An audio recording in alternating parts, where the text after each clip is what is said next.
Naseem Bloch जो कि करसे से लापता हैं, उसके मंगेतर मुसलसल एहतजाज कर रहे हैं और कल ईद वाले दिन, आज ईद के दूसरे दिन भी इनका एहतजाज है। आइए ज़रा इनसे पूछ लेते हैं, क्या आपसे किसी ने कोई राब्ता किया है इस दौरान? किसी से कोई बात हुई, कोई नई ऐसी खबर जिसको आप हमें बता सकें? जी, मुझे राबता हुई है, लेकिन गुमनाम हीरो के नाम से धमकियां देते हैं कि आप कराची प्रेस क्लब के सामने हो। जैसे मैं यहाँ पहुँच जाती हूँ उसी टाइम मुझे मैसेजेस आते हैं कि आप अपने आकाओं के पास जाके पहुँच गए हो, आप एहतजाज कर रहे हो, आप हमारी बात नहीं सुन रहे हो, आपको हम समझा रहे हैं, आप नहीं समझ रहे हो, तो दोबारा हम आपको उठा के लेके जाएंगे, आपके साथ कुछ हुआ तो उसकी ज़िम्मेदार आप खुद हैं। मैंने बोला जो करना है कर ले, मुझे आप लोगों से डर नहीं लगती।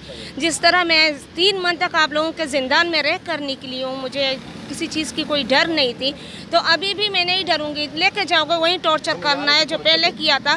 कम से कम मैं तो खुश हूँ कि आप मुझे उठा के लेके जाएं। यहाँ रोडों पे एहतजाज करने से मैं तंग आ चुकी हूँ। मैं नसीम के साथ तो वहाँ पे जाके रह लूँगी, लेके जाओ, कोई बात नहीं है। लेकिन जब तक नसीम को बाजियाब नहीं किया जाता, मैं तब तक इसी तरह कराची प्रेस क्लब के सामने एहतजाज भी करती रहूँगी, अपने एहतजाजों को रिकॉर्ड भी कराती रहूँगी और भूख हड़ताल पर भी बैठी रहूँगी। मैं अभी अपने भाइयों के साथ हूँ, मेरे भाई मेरे साथ हैं। अभी उन लोगों का खांदा मुझे मिला है, मैं इन लोगों के शाना बशाना खड़ी हूँ, क्योंकि जब तक हमें इंसाफ नहीं मिलता हम पीछे नहीं हटेंगे। हम वो बदकिस्मत बलोच है जो आपको हम हर सहूलियत दे रहे हैं। आप हमारे सिंधक प्रोजेक्ट से पाकिस्तान चला रहे हो, जिसको आपने चीन के पास दोबारा गिरवी रखा है, उसको बेचा है। आप सुई से चल रहे हो, सुई के गैस से चल रहे हो, जिससे हम बलूचिस्तान महरूम हैं। आपने हर तरह से हमें मफलूज किया हुआ है। आप हमारे प्यारों को हमारे चादर और चारदीवारी पामाल करके उनको उठा के लेके जाते हो। आपने आजकल तो हमारे बलोच, हमारे डॉक्टर, हमारे इंजीनियर, हमारे स्टूडेंट और हमारे टीचर, उनको उठाना शुरू कर दिया है। अगर इस तरह हुआ, जो आपका ये मुल्क है ये हम चला रहे हैं, आपका ये मुल्क हमारे टैक्सों से चल रहा है, आपका ये मुल्क हमारे साइल और वसाइल से चल रहा है।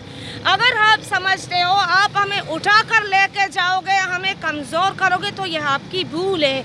आप मज़ीद हमें अपने मुखालिफ खड़े कर रहे हो, आप ज़बरदस्ती हमसे मुखालिफत पैदा कर रहे हो। हम आप लोगों के अगेंस्ट नहीं थे, हम आप लोगों से कुछ नहीं चाहते थे, हम फ्यूचर प्लान कर रहे थे, हम पढ़ रहे थे। हर कोई अपनी ज़िंदगी में खुश है। आप बिला वजह आके उनको उठा के लेके जाते हो, आप मजबूर करते हो कि वो रोडों पे निकले। कोर्ट से हमें इंसाफ नहीं मिल रहा, क्योंकि कोर्ट में जब हम पटिशन डालते हैं तो उसके बाद हम बार बार जाते हैं कोर्ट में, कोर्ट हमें सिर्फ डेट देती है, सुनवाई नहीं होती है। हम मजबूर है कि हम रोडों पे निकले। कम से कम पाकिस्तान के जो ये आला ओहदेदार बैठे हुए हैं, यहाँ के जो मिनिस्टर और सीएम वगैरह बैठे हुए हैं, वो हमारी बात नहीं सुन रहे हैं। कोई गैर कंट्री तो हमारी बात सुनेगा, उसमें गैरत आएगी, हमारी आवाज़ को तो आगे लेके जाएगा, दुनिया को पता चलेगा कि वाकई में बलोच और सिंधियों व पश्तूनों के साथ हो क्या रहा है। जिस तरह के परसों का आप वाक़या देखे, कितने पश्तून मासूम बच्चों को मारा गया था। अगर ये वाक़या कश्मीर में होता तो उसी टाइम ये सोशल मीडिया देखा था कि इंडिया ने कश्मीर के मासूम बच्चे को मारा है, लेकिन इस चीज़ को जाहिर नहीं करते कि पाकिस्तानियों ने, पाकिस्तानी फोर्सेस ने वो पश्तूनों के मासूमों को मारा है। आप हमारे प्यारों को उठा के लेके जाते हो, आप हमारे बच्चों को मारते हो, हमारी औरतों को मारते हो। और कल का ये वाक़या है, बुगटी के जो लोग थे, 5 बंदे आपने मिसिंग किए थे एक ही फैमिली से, उनको 5 मिसिंग किया था। फिर उसके ईद के गिफ्ट में आपने उनकी मशक़शुदा लाश फेंकी के मुकाबले में मारे गए। ये कहाँ से निकले, कहाँ से आए, कौन से मुकाबले में मारे गए? वो तो आपके जिंदानों में थे, आप उनको उठा के लेके गए थे। ये कहाँ का इंसाफ है, कहाँ का कानून है? डरो उस खुदा से जो ऊपर बैठा हुआ है। फ़िरौन खुद को नहीं बनाओ, क्योंकि जो फ़िरौन बनाता उसकी हशर पूरी दुनिया ने देखी। जिसने खुद को खुदा बनाया था, आज उसके टिकट बिकते हैं, उसको देखने दुनिया जाती है। इस तरह के जुल्म, इस तरह के तशद्दुद, इस तरह के नाइंसाफ़ी सही नहीं है।